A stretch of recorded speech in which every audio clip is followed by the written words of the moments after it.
안녕하세요.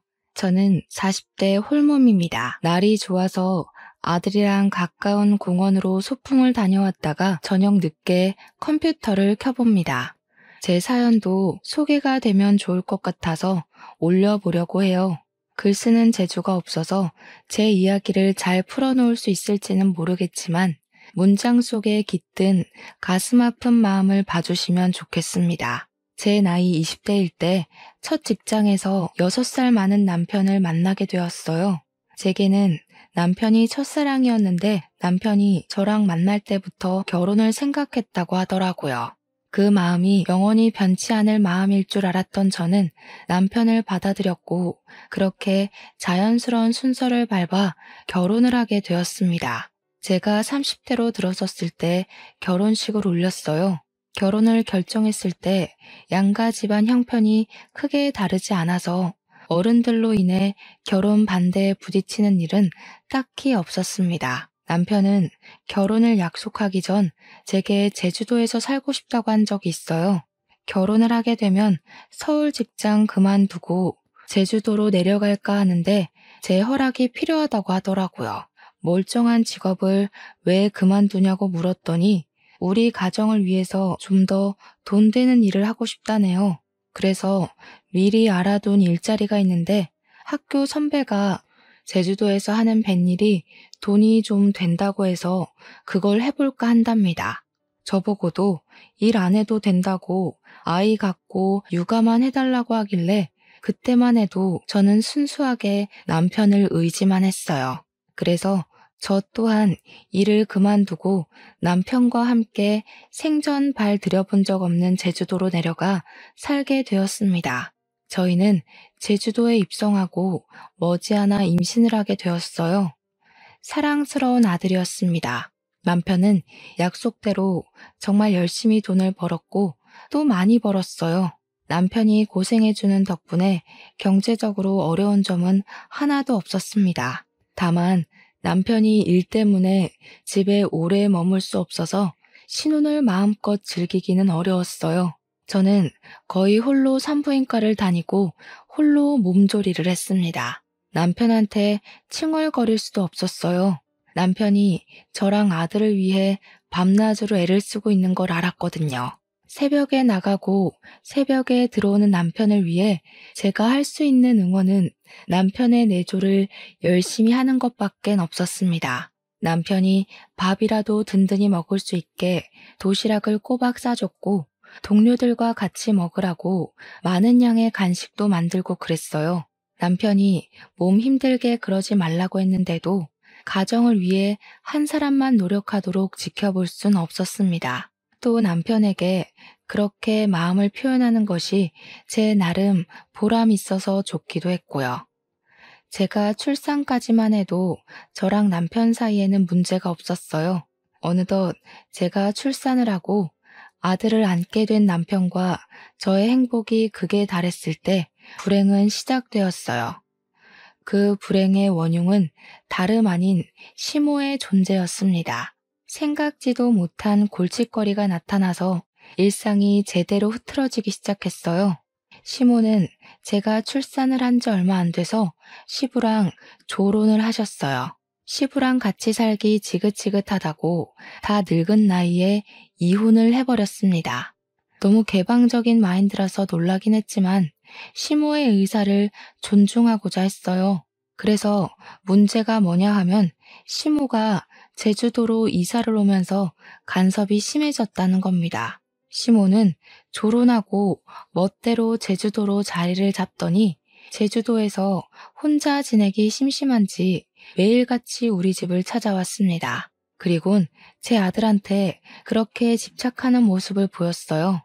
제 아들을 좋아해주는 건 너무 감사한 일이지만 아직 돌도 안 지난 아들을 가만두질 않는 건 좀 심하다고 봤는데요.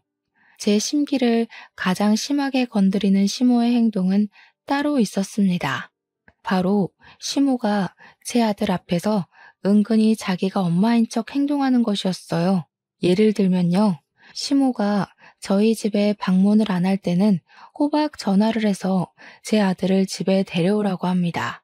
또 제가 아들 젖을 먹이고 있으면 옆에서 내내 지켜보고 있다가 다 먹자마자 아이를 데려가서 자기가 트림 시켜줍니다. 아들이 잠에 빠져도 그 순간까지 시모가 곁에서 함께 잠을 잡니다. 그것뿐이겠어요? 제가 아들 근처에 가거나 옷을 갈아입히려고 하거나 기저귀를 가려고 하면 시모가 전부 다 뺏어가며 자기가 해줬어요. 한 번씩 아들이 새벽에도 젖을 찾을 때가 있는데 시모가 우리 집에 자고 갈 때면 아들 살핀다고 제 옆에서 잘 때도 있었습니다. 시모 때문에 남편은 새벽 늦게 퇴근해서 오면 거실 밖에서 자요. 시어머니랑 며느리랑 나란히 자는 경우는 대체 무슨 상황이란 말입니까? 시모가 저희 집에서 자주 자고 가면서부터 남편이랑은 더 거리가 멀어진 듯 했어요. 안 그래도 남편은 새벽에 퇴근하고 일찍 출근하는 사람이라서 둘이 같이 있을 시간이 별로 없는데 그 잠깐의 시간마저 시모가 빼앗는 바람에 저희는 얼굴을 마주할 시간이 아예 없어진 셈이었습니다. 시모가 알아서 육아해주면 아이 엄마 입장에선 편한 거 아닌가 생각하시는 분들 있겠죠.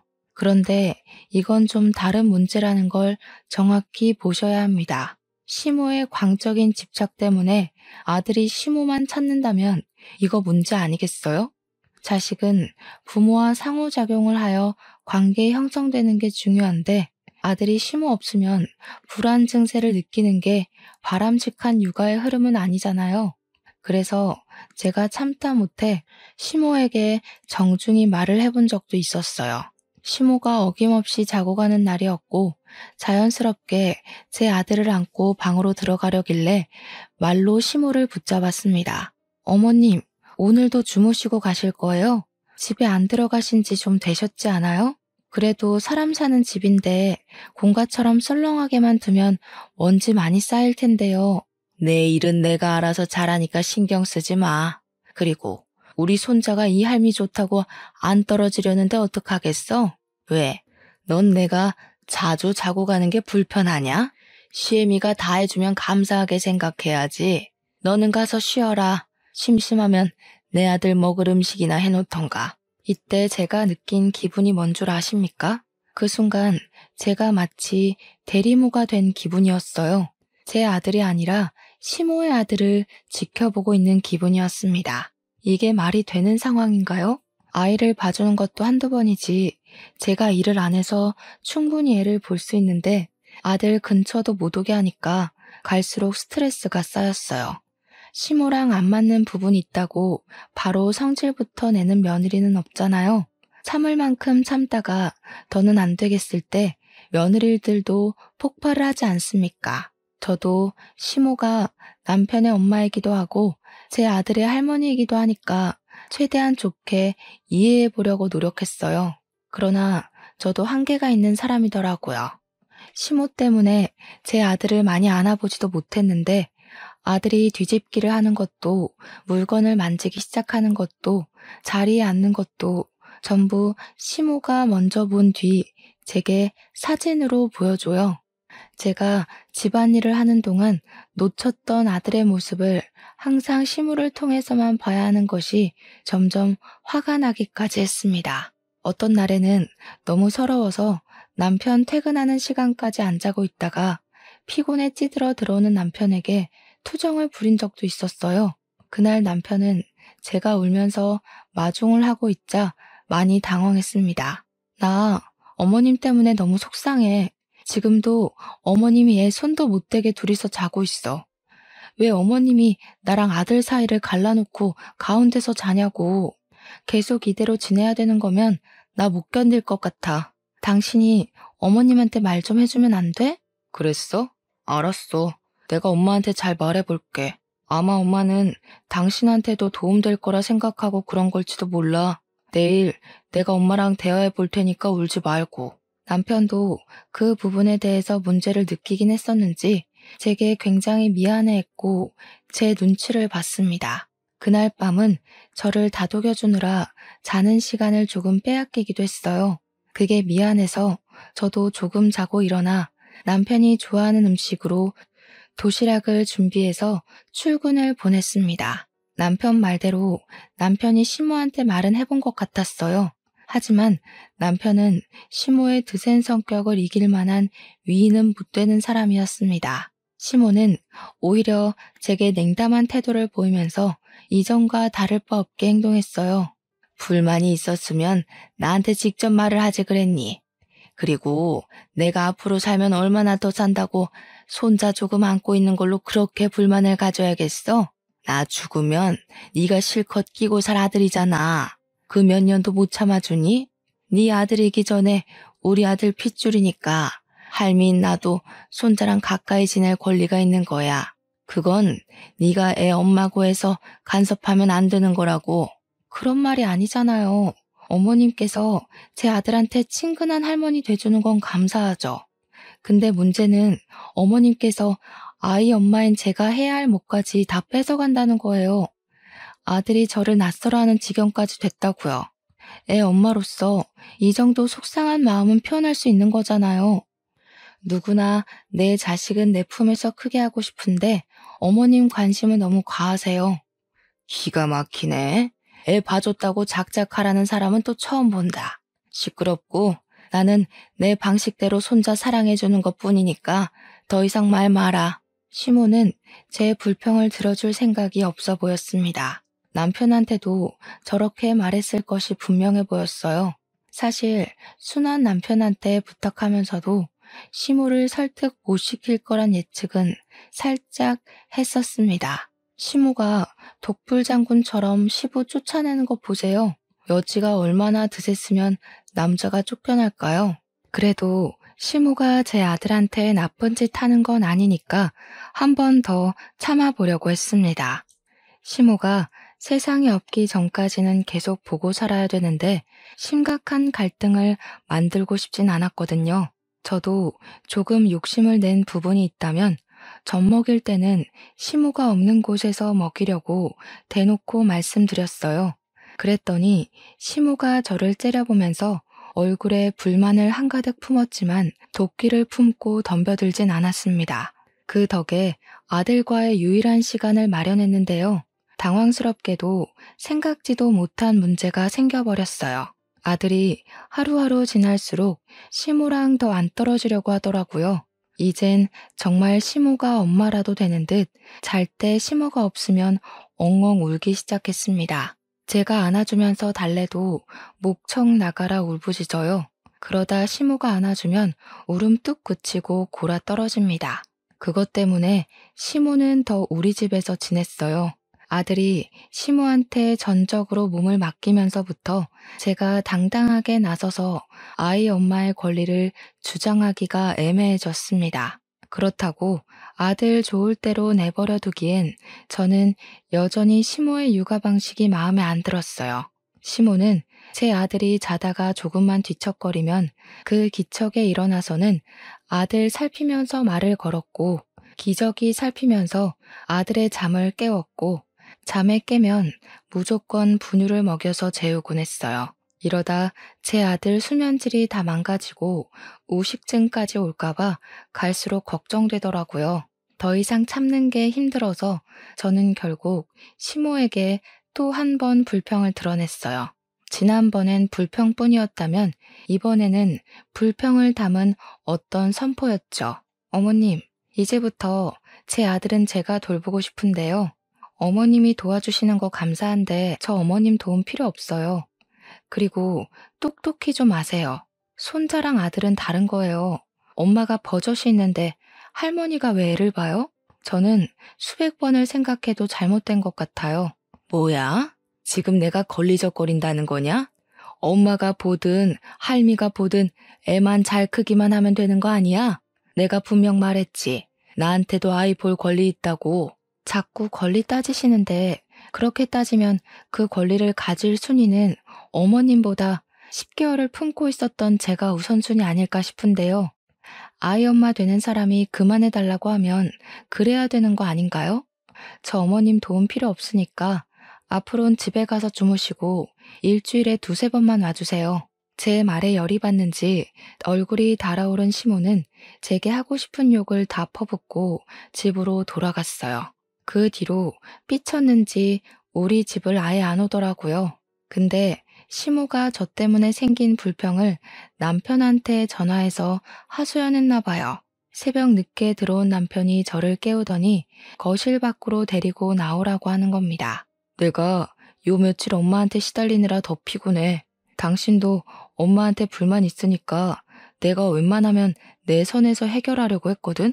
근데 생각할수록 당신이 좀 더 심했다는 생각이 드네.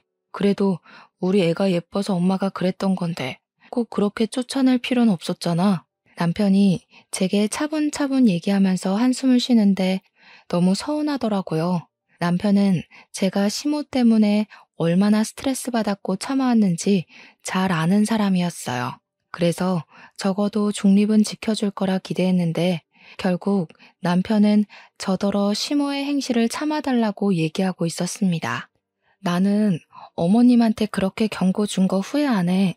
어머님이 당신한테 얼마나 솔직하게 하소연했는진 모르겠는데 당신이 직접 안 봐서 그렇지. 지금 우리 아들이 어머님한테 엄마라고 부르게 생겼어. 어머님께서 딱 할머니 노릇만 해준다면 당연히 감사하지. 근데 그게 아니라고.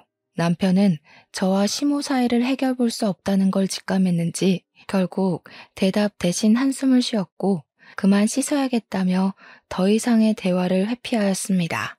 피곤한 남편을 상대로 심신까지 피로하게 만들고 싶진 않았는데 정말 미안했어요. 그 뒤로 저희는 은근하게 불편한 분위기로 지냈지만 그래도 저는 시모 꼴을 꽤 오래 안 볼 수 있어서 마음은 편했습니다. 아들이 시모가 없어서 우는 것도 잘 달래니까 저를 엄마로 봐주더라고요. 모든 상처는 시간이 약이라는 말이 저희 가정에도 통하나 봐요. 서먹했던 남편과의 관계도 다행히 서서히 풀려갔습니다. 결혼 기념일에는 남편이 제게 꽃다발도 사주었고 이번에 시간 빼서 바람 쐬러 가자고도 하더라고요. 저는 한 번도 남편이 일하는 곳에 가본 적이 없었어요. 이번에 남편이 일부러 휴가를 내어 저에게 자기 일하는 곳을 소개해 줄 겸 제주도 바다 구경하러 가자고 제안을 했습니다. 가면 동료 직원들도 있을 테니 저는 신이 나서 김밥을 왕창 쌌어요. 그리곤 남편 차를 타고 아들이랑 바다로 나들이 갔죠. 남편이 일하는 곳은 생각보다 영역이 넓었습니다. 일하시는 분들도 꽤 많았고 생각보다 젊은 분들도 많았어요. 주로 남편 또래가 가장 많았던 것 같아요. 이제 막 돌진한 아들을 데리고 갔더니 미혼남, 기혼남 할 것 없이 남편 동료들이 제 아들을 정말 많이 예뻐해 주었어요. 남편 안 닮고 저 닮아서 다행이라는 농담도 해주었죠. 그렇게 한참 남편 동료들에게 김밥 대접하면서 눈으로 바다 구경을 했는데 남편이 우리 아들 배 태워주고 싶다고 다녀오겠다고 하더라고요. 저는 원래 무슨 이동 수단이든 멀미를 잘해요. 그걸 남편도 알아서 저한테는 배 타자고 제안을 안 하더라고요. 어린 아들을 데리고 너무 위험한 곳 가는 거 아니냐고 걱정을 했지만 남편도 그렇고 동료 직원들도 그렇고 하나도 안 위험하다면서 여유를 부리셨어요. 남의 손이면 불안해서 거절했을 텐데 애 아빠가 애랑 같이 타는 거니까 안심을 했습니다. 배 타고 멀어지는 아들과 남편에게 손을 흔들어주면서 인사를 했고 사진도 찍었어요. 그리고 남편이 돌아올 동안 저는 동료 직원들이 주는 차를 마시면서 바다 구경을 더 했습니다. 직원들이 좋은 곳을 많이 소개해줘서 시간 가는 줄 모르고 제주도 바다를 눈에 담았네요. 그리고 저는 몇 분 뒤, 저는 세상에서 가장 큰 비극을 맞게 되었어요.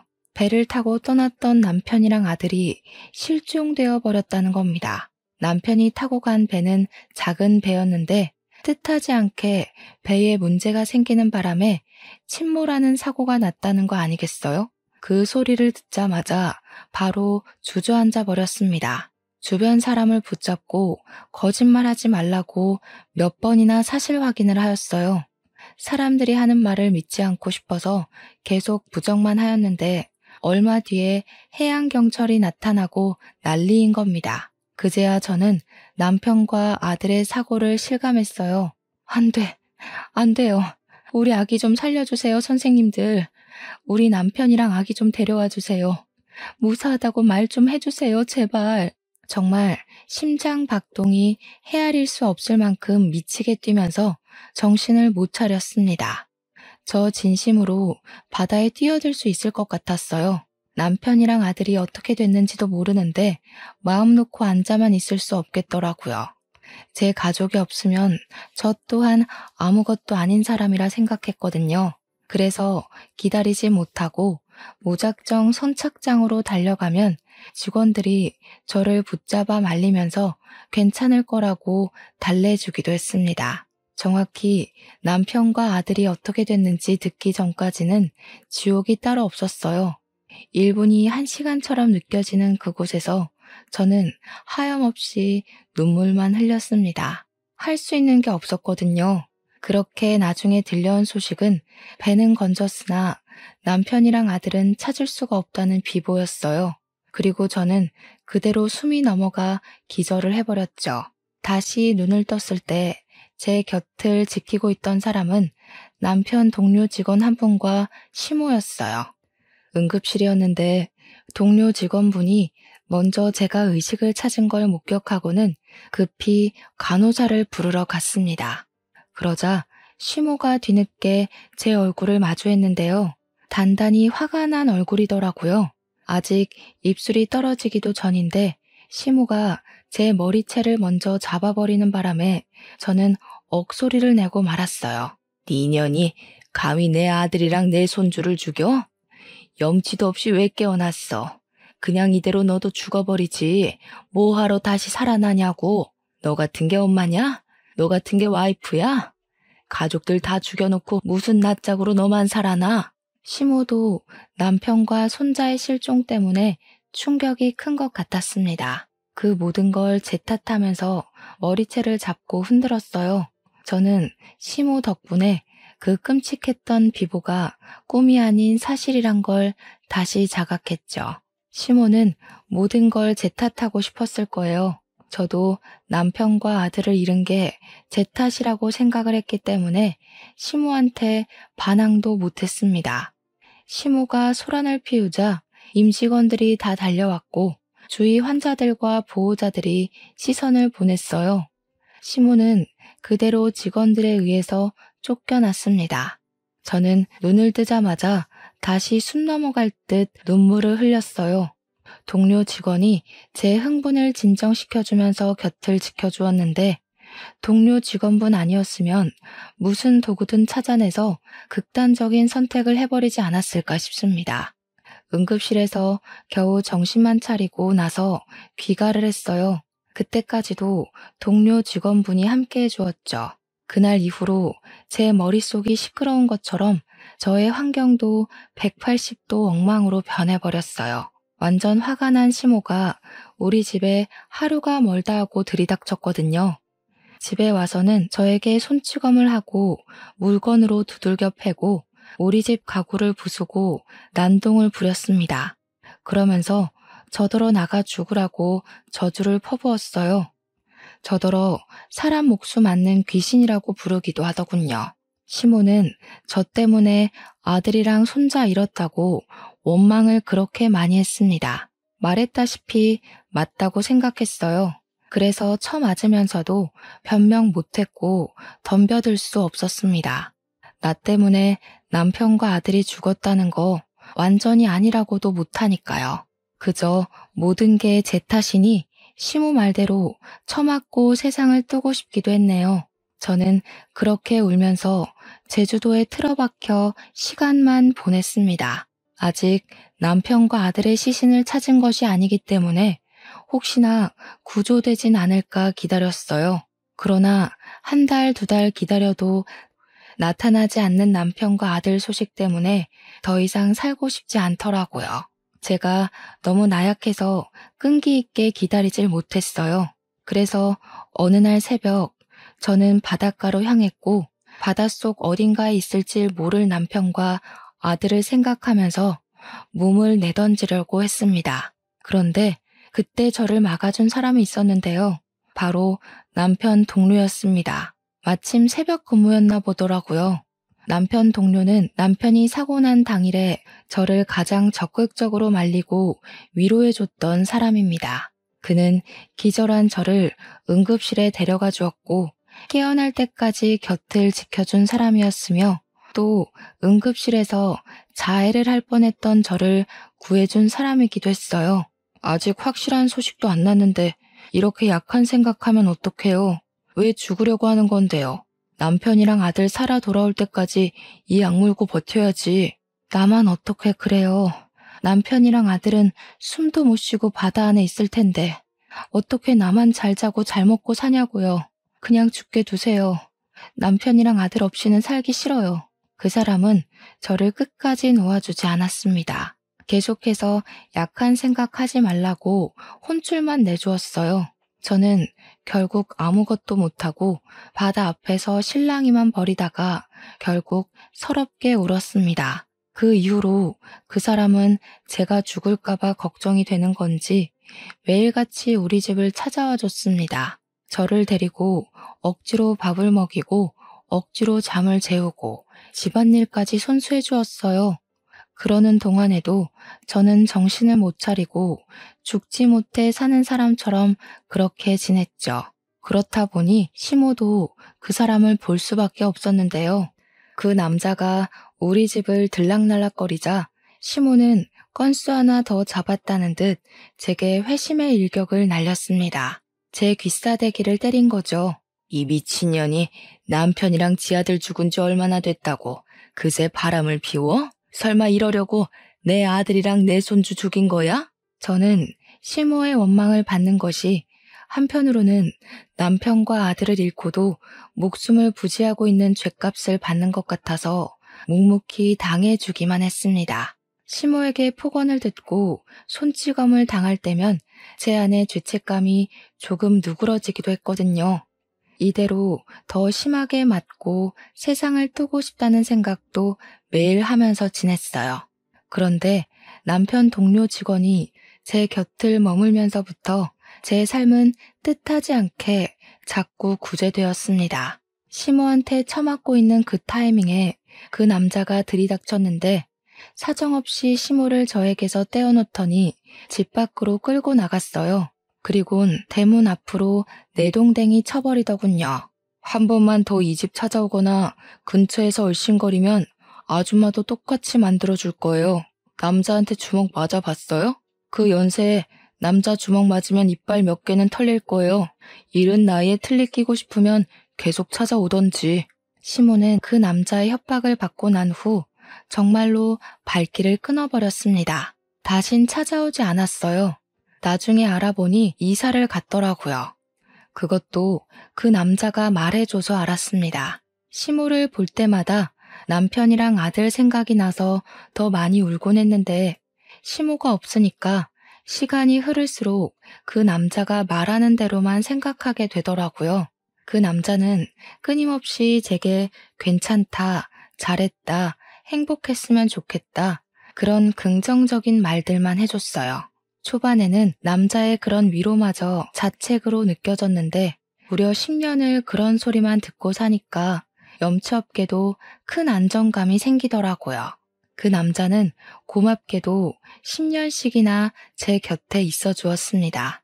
그저 동료 직원의 아내일 뿐인데 이렇게까지 신경을 써줄 수 있다는 것이 정말 대단하지 않습니까? 저는 그 남자 덕분에 제 아들과 남편을 마음에 잘 묻을 수 있었어요. 사랑하는 가족들의 죽음을 좀 더 건강하게 받아들일 수 있었다는 겁니다. 저는 그제야 그 사람의 진심이 보였어요. 자기의 삶 일부를 포기하고 그 시간을 저한테 쏟아준 것이 큰 은혜라고 생각했습니다. 너무 고마워서 10년이나 지나서야 그분께 감사 인사를 전했네요. 진수 씨 덕분에 제가 어떻게 살아가야 될지 알게 됐어요. 늘 고마웠는데 이제야 인사드려서 미안해요. 나 이제 괜찮으니까 앞으로는 진수 씨 인생 살았으면 좋겠어요. 제가 진수 씨 시간을 너무 많이 뺏은 것 같아요. 본의 아니게 제가 그 남자의 발목을 잡고 있었을지도 모른다는 생각도 들었어요. 그래서 나 이제 괜찮다고 말했던 건데 그러자마자 그 남자가 해주는 말에 무척 당황했습니다. 그분이 제게 이날이 오기만을 기다렸다고 하면서 진심을 고백하는 겁니다. 저를 좋아한다고 했어요.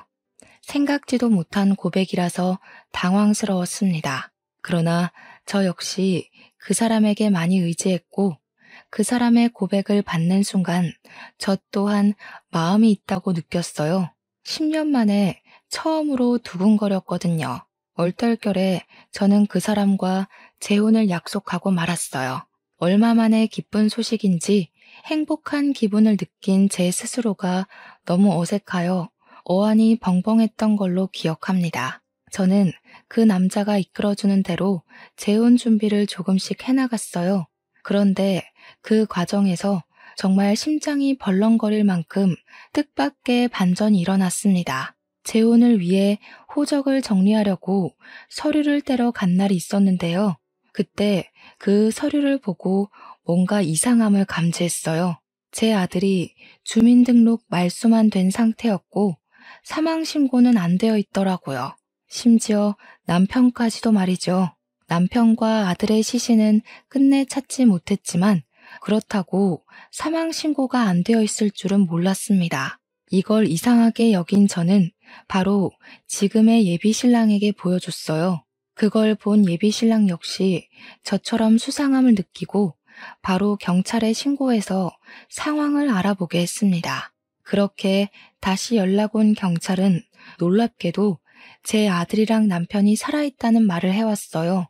믿을 수 없어서 저는 몇 번이고 되물었습니다. 그러니 경찰이 착실하게 대답을 해주었는데 남편이랑 아들이 서울에 있다고 하더라고요. 저는 잊고 있던 과거의 상처가 떠오르면서 또다시 눈물이 비집고 올라왔고 숨을 가쁘게 쉬었습니다. 예비신랑이 저를 잘 보듬어줘서 후들거리는 두 다리를 지탱할 수 있었어요. 저랑 예비신랑은 그렇게 남편이 있다는 서울로 올라갔습니다. 서울은 정말 오랜만에 방문하는 거였어요. 결혼하고 나서 한 번도 와보지 않았거든요. 어쨌든 저보다 침착했던 예비신랑을 뒤따라 헤매지 않고 움직일 수 있었습니다. 그렇게 찾아간 주소는 웬 아파트의 주소였어요.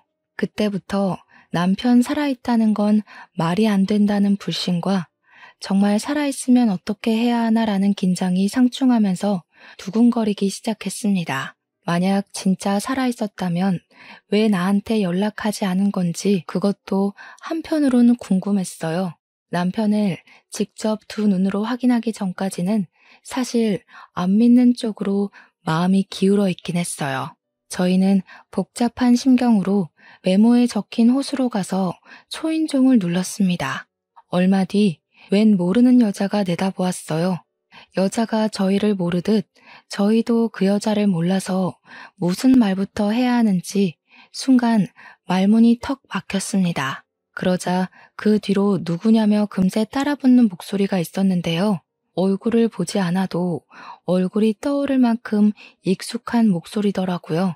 그리고 그 의문의 남편은 바로 얼굴을 내비쳤습니다. 놀랍게도 그는 10년 전 죽은 줄만 알았던 제 남편이 맞았어요.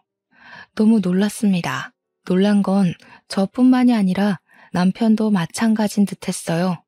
남편 또한 저를 보는 안색이 바뀌는 걸 보니 저를 알아보는 것도 같았습니다.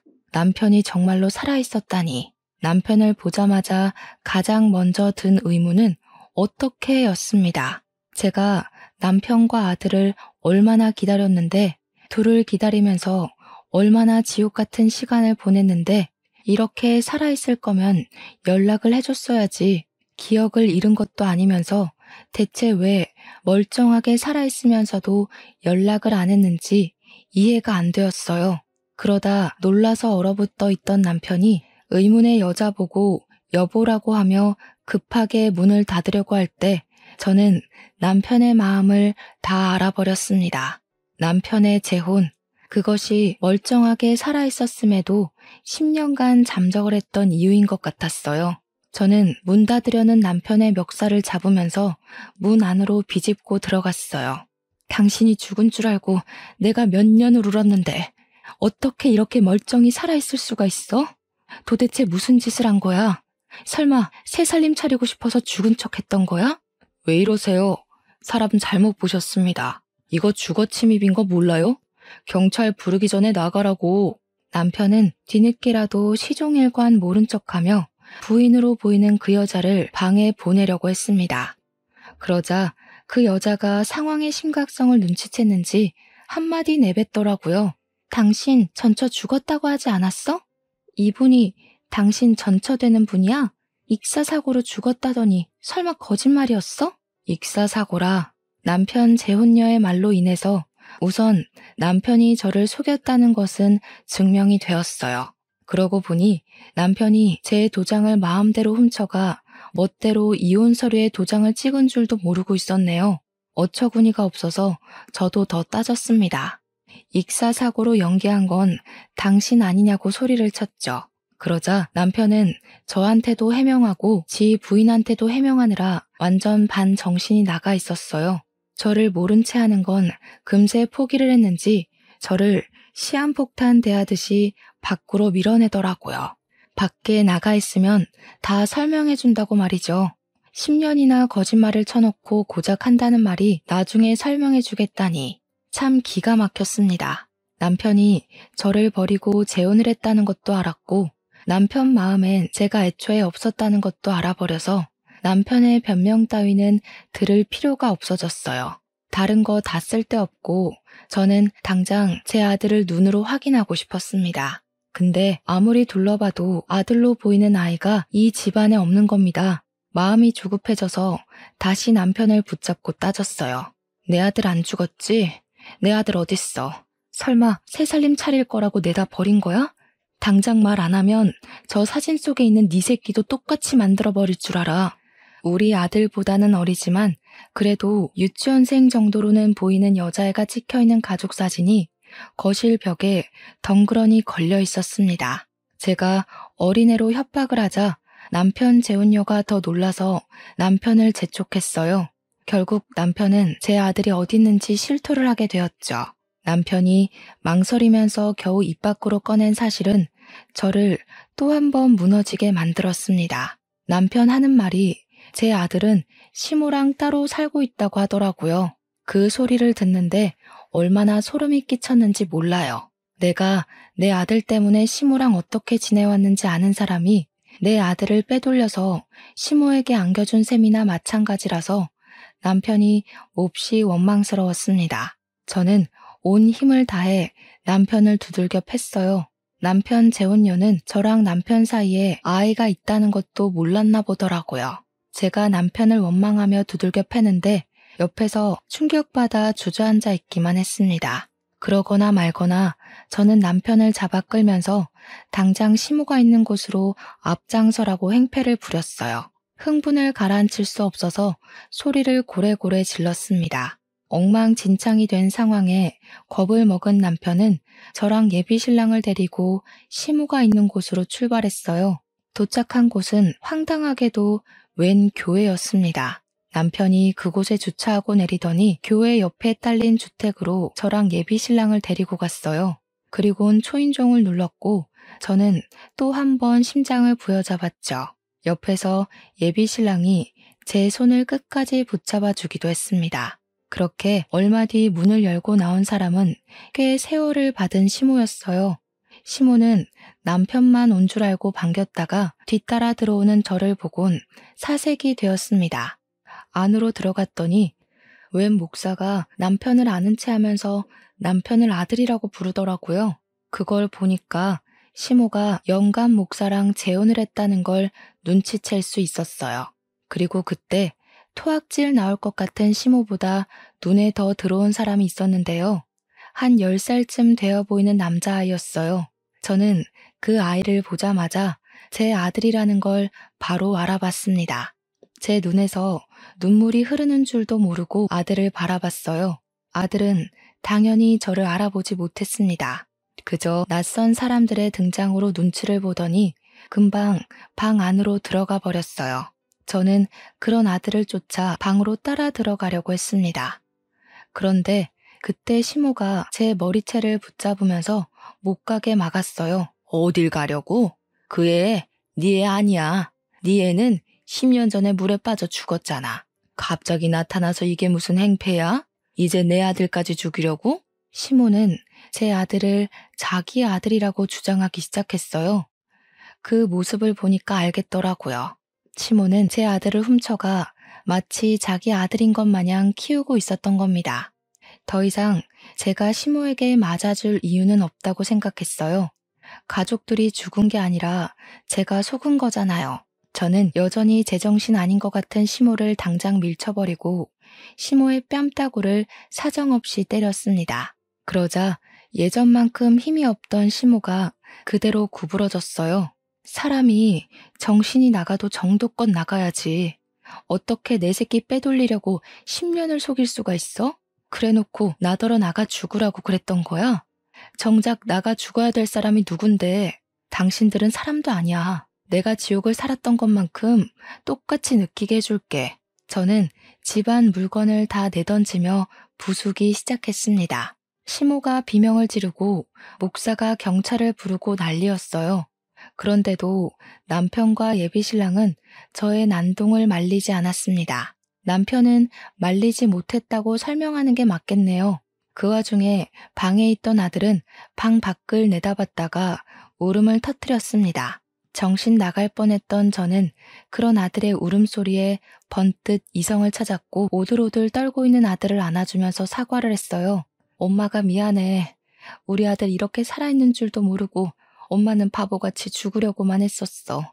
정말 미안해. 이제 엄마랑 집에 가자. 저는 울면서도 아들의 눈물을 계속 닦아주었어요. 그리곤 아들 손을 잡고서 그대로 집을 나가려고 했죠. 그런데 시모가 손자 나가는 걸 어디 가만히 지켜볼 사람이겠습니까? 시모는 바로 제 아들 팔을 잡고 늘어지면서 아이를 넘어뜨렸어요. 그리곤 10년 전처럼 제게 폭언을 퍼부으며 발길질을 했습니다. 안 돼. 못 데려가. 내 새끼야. 이때까지 자식 없이 잘만 살아놓고 왜 지금에서야 나타나선 잘 살고 있는 애를 데려간다는 거야? 어차피 새로 시집 갈 거 아니야? 그럼 새로 애 낳고 살아. 이 애는 죽은 걸로 치고. 정신 나간 소리 하는 시모를 저는 더 이상 못 참고 아동 납치로 이 교회를 신고해버렸습니다. 발악하는 시모는 예비 신랑이 막아줬어요. 그런데도 시모는 반성은커녕 신고하는 제게 증거가 있냐고 따지면서 더 뻔뻔하게 나올 뿐이었습니다. 증거는 이미 남편과 내 아들이 살아있음으로 증명이 되는 거라고 박박 우기기만 했는데 그 순간 예비 신랑이 나서서 확실한 답을 주었어요. 내가 증인이에요. 내가 그때 그 사고를 다 기억하고 있고 사고로부터 10년이 지난 지금까지 쭉 저 녀석이 시키는 대로 하고 있었으니까요. 예비 신랑은 남편을 쳐다보면서 남편이 이 모든 걸 시키고 지휘했다고 말하고 있었습니다. 그건 저도 놀란 사실이라 아무 말도 못했어요. 그 순간 예비 신랑의 말이 사실이라는 건 조급했던 남편이 알아서 증명을 해주었는데요. 남편이 예비 신랑 붙잡으면서 비밀로 해주기로 하지 않았냐고 애원하기 시작하더라고요. 알고 보니 상황은 이러했습니다. 시모가 자기의 뜻대로 안 따라주는 제가 싫어서 남편과 손자를 빼돌릴 계획을 했고 그 과정을 남편도 동의하여 남편이 적극적으로 나서서 계획을 꾸민 거였어요. 배의 사고로 위장할 테니까 제가 물으면 그렇게 말만 해달라고 제 예비 신랑한테 부탁했다는 겁니다. 예비 신랑은 남편이 그저 동료라서 시키는 대로 했었는데 너무 고통스러워하는 저를 보곤 죄책감을 느껴 10년간 옆에서 붙어 있었다고 했어요. 그렇게 매일 붙어 있다 보니까 정말 마음이 생겼던 거라네요. 이제야 말해줘서 미안하다는 예비 신랑의 고백에 저는 주저앉아서 하염없이 눈물을 흘렸습니다. 그 사이 경찰이 와서는 남편과 시모를 아동 납치범 및 사기 죄명으로 붙잡았습니다.